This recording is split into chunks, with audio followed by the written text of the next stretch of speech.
हम तो ये धरती, भारत की धरती, ये जमीन, ये जंगल, ये पहाड़, ये हमारा है। हम किसी कीमत पे नहीं चढ़ना चाहते हैं। ये जो घटना हुई यहाँ की, उपस्थित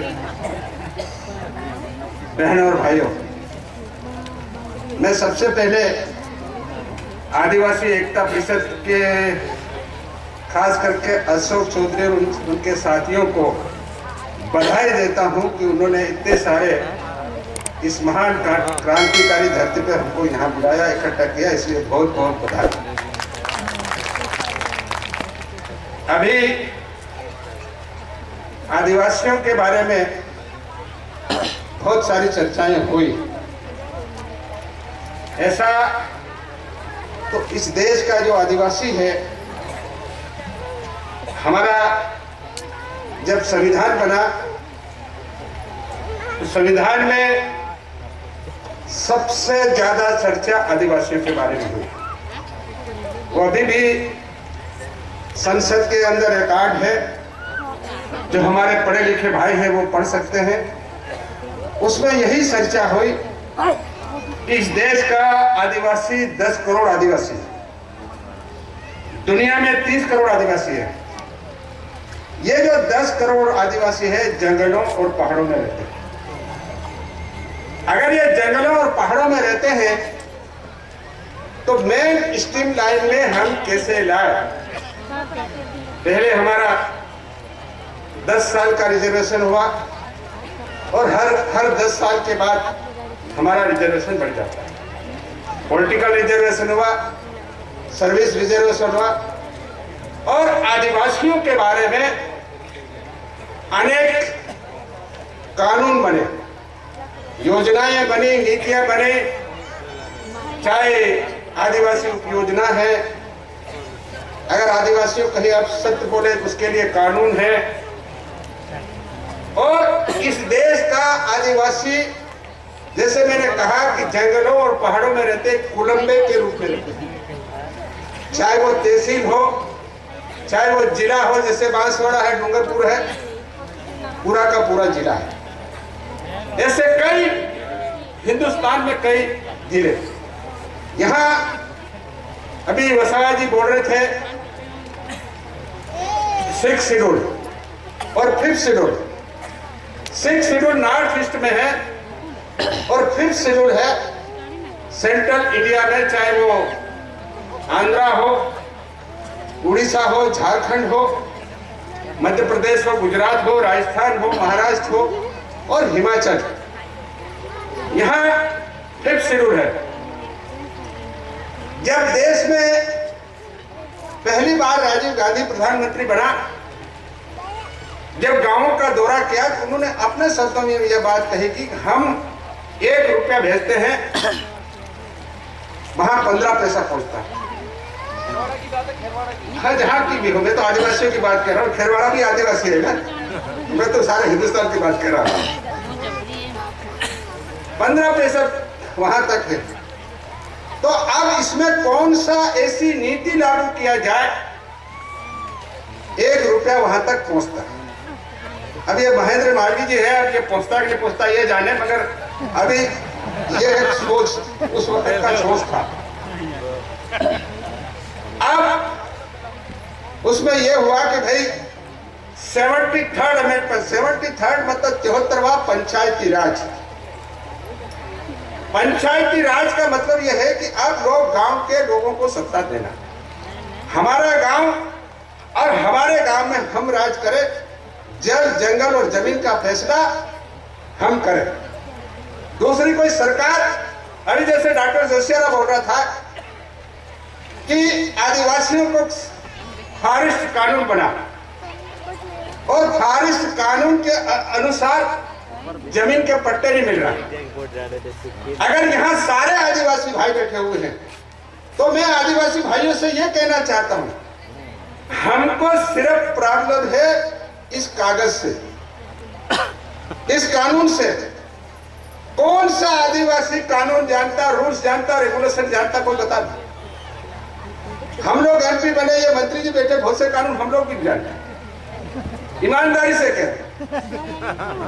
ये मेरे साथ बैठे जानते हैं कानून, कोई नहीं जानता, थोड़ा थोड़ा जानता, सिर्फ भाषण देना। कोई नहीं जानता कानून को कैसे लिखना, कानून को कैसे इम्प्लीमेंटेशन करना, ये जो है सरकारी अधिकारियों का काम है। सरकार पट्टा देना चाहती है। अभी मैं छत्तीसगढ़ गया था, मैंने मुख्यमंत्री से बात की। मुख्यमंत्री साहब हम तो 100% देना चाहते हैं। ये सरकारी अधिकारी घोड़ा बन के बैठे। मैं आदिवासी भाइयों से कहना चाहूंगा, हम इस देश के मूल निवासी, इसलिए संविधान में आदिम जाति हमारा नाम रखा है। हमारा हिंदी में क्या नाम है? आदिम जाति। ये भारत की धरती में अगर सबसे पहले आए तो हम लोग आए हैं। वो धरती हमारी है, ये देश हमारा है। जहां हम जंगल और पहाड़ में रह रहे हैं, आदिवासी झोपड़ी बनाकर रह रहा है। मैं आप लोगों से कहना चाहता हूं और अशोक चौधरी से कहना चाहता हूं, आदिवासी एकता परिषद, अशोक जी आप सेक्रेटरी हो ना कि अध्यक्ष हो? सेक्रेटरी है ना, जनरल सेक्रेटरी। और जनरल सेक्रेटरी आप आखिरी तक रहेंगे। हम ये आदिवासी की तरफ से आदिवासी एकता परिषद, आपका एजेंडा क्लियर होना चाहिए। हमारा ये साल का सम्मेलन होता है, आदिवासी को क्या एजेंडा और कौन सा एजेंडा हमने पूरा किया है, क्लियर बात होना चाहिए। मैं आपसे कहूंगा, इस देश का जहां जंगलों और पहाड़ों में जो आदिवासी रह रहे हैं, एक भी झोपड़ी नहीं हटा। आप वहां का महार है, ये सरकार अपना रिकॉर्ड ठीक करे, हमको ठीक करने की जरूरत नहीं। हमें ये कागज सरकार का मैं आपको कहना चाहता हूं, हम लोगों ने हमारे रिपोर्ट के आधार पर यह कानून बना। हम आसाम में गए थे, आसाम में एक हाथी से, एलिफेंट से एक झोपड़ी गिराई थी और वहां बांग्लादेशी आए थे, वो रह रहे हैं। तो मैंने वहां की सरकार को कहा कि ये विदेश के लोग और इस देश के जो मूल निवासी है, वो जंगल और झाड़ और पहाड़ नहीं छोड़ेंगे, चाहे लड़ना पड़े, मरना पड़े। अभी यहाँ कह रहे थे, ये भी बात आए कि मध्य प्रदेश, झारखंड और छत्तीसगढ़, वहां की स्थिति खराब है। मेरे भाइयों, ये आपका गलत सोच है। वहां का आदिवासी अपने हक के लिए, अपने अधिकारों के लिए, न्याय के लिए संघर्ष कर रहा है। आदिवासी सरकारों के ऊपर, चाहे भारत की सरकार हो, ये राज्य सरकार है, उसका विश्वास खत्म होता जाए। जब आदिवासी का विश्वास खत्म होता जाए, उसको न्याय नहीं मिलेगा, तो न्याय किसके पास जाएगा? वो नक्सलवादी माओ के पास जाएगा। क्यों मिलिटेंट्स बन रहा? क्यों इंसर्जेंसी बन रहा? क्यों नक्सलवादी बन रहा? ये सरकारों की गलती है, आदिवासियों की गलती नहीं। हम तो ये धरती, भारत की धरती, ये जमीन, ये जंगल, ये पहाड़, ये हमारा है। हम किसी कीमत पे नहीं चढ़ना चाहते हैं। ये जो घटना है यहाँ की, ये हमारे शहीद लोग मर गए। क्यों मरे? वो इस पहाड़ के राजा थे, वो जंगल के राजा थे। ये अंग्रेज कौन है? ये विदेशी आए हैं, मर गए, मगर ये जंगल नहीं छोड़ा। इनसे आप यहाँ आए हैं हजारों की तादाद में, इनसे आप शिक्षा लेके जाए और यहाँ मत्था टेक के जाए। हम भी अगर हमको हक नहीं मिलेगा तो हम भी संघर्ष करेंगे, हम भी लड़ेंगे। और जिस दिन देश के 10 करोड़ आदिवासी संगठित हो जाओगे, तो चाहे वो दिल्ली की सरकार, ये जयपुर की, भोपाल की सरकार आपका कुछ नहीं कर सकती, कुछ नहीं कर सकती। हम जा रहे हैं, वही रहेंगे। ये धरती हमारी है, ये जंगल हमारा है, ये जमीन हमारा है। आप तो अपना कागज ठीक कर रहा, आप कर लीजिए, हमें कागज की जरूरत नहीं। कागज मान लीजिए, कागज अगर दे देंगे, ये पट्टा हम रखेंगे कहाँ? झोपड़ी तो चूहा काट ली जाएगी। झोपड़ी में कहाँ रखेंगे? पटवारी है, तहसीलदार है, कलेक्टर पूछे तुम्हारे पास पट्टा है कि नहीं है? तो मेरे वो पट्टे की बात मैंने एक बार पहले भी ये कही थी। मैं नंदुरबार डिस्ट्रिक्ट में गया, मेगा पाटकर आंदोलन चला रही थी, इतने लोग बैठे हुए थे। कलेक्टर और कमिश्नर को बुलाया, भाई ये लोग क्यों आंदोलन कर रहे हैं, इनकी क्या समस्या, आप कुछ समझो, वो इनको हल करो। तो कलेक्टर बोला कि साहब ये इनके पास जो पट्टा कहते हैं वो इनके पास नहीं है, इसलिए इनको हम जमीन नहीं दे सकते, हम मुआवजा नहीं दे सकते। तो मैंने ऐसा एक सफेद बाल वाला बैठा था, मैंने दादा बताओ कब से आया? तो साहब हमारे कान तो कोई रिकॉर्ड तो नहीं से, मगर यो पीपलो ना झाड़ दिखा रहे, यो मैं लगा रही हूँ। तो मैंने कलेक्टर से पूछा कि भाई आप तो बताओ, आप तो बहुत पढ़े लिखे, IAS और सब तरह की डिग्रियां ले हुए हैं, वो देश के राज करने वाले। तो कितनी हो गई था साहब? इस पीपल की झाड़ कम से कम 60 साल की हो। मैंने 60 साल से आया हुआ और आप इसका नाम नहीं लिखो तो किसकी गलती है? आदिवासी गलती है। और एक आदमी तो नर्मदा का पत्थर दिखा रहा कि साहब मैं आया ये पत्थर निकाला कि आपके पास जियोलॉजिकल वाले तो इसको भी दिखा लो कब निकाला नर्मदा से। तो हमारे पास कौन सा रिकॉर्ड है? झाड़ रिकॉर्ड है, नदी का बहता हुआ पानी रिकॉर्ड है, जंगल रिकॉर्ड है। तो मेरे भाइयों, हम सरकार को इसलिए से कहना चाहते हैं कि सरकार दुनिया से लड़े, आदिवासियों से नहीं लड़े। ये का इतिहास मर गए, मिट गए, मगर अंग्रेजों से झुके तो नहीं झुके ना। हल्दी घाटी की लड़ाई महाराणा प्रताप को किसने बचाया? हमने बचाया, हमने बचाया। तो फिर आप काय को डरते हो यार? जिस दिन सरकार से भिड़ जाएगी, सरकार क्या नहीं उलट जाएगी, काय को डरते हो? ये धरती हमारी है, ये जंगल हमारा है। इसलिए मैं अभी झारखंड में गया था, तो वहां पंचायत का चुनाव हुआ। 50% अभी एक बहन भाषण कर रही थी, हम 50% आ गए, वहां 60% आ गए, क्योंकि बाकी पुरुषों के खिलाफ वो लड़की जीत गई। महिला सीट पे पुरुष नहीं लड़ सकता, मगर पुरुष सीट पे महिला लड़ सकती है। इसलिए हमारी जो रेशम बहन बैठी, इसलिए जिला परिषद के अध्यक्ष हो गए मालवी की जगह। तो ये कितनी बड़ी बात है। जब मैं 25,000 सरपंच जब गया तो भैया जी आपके कानून के अनुसार हमारा गांव का राज हमको मिल गया।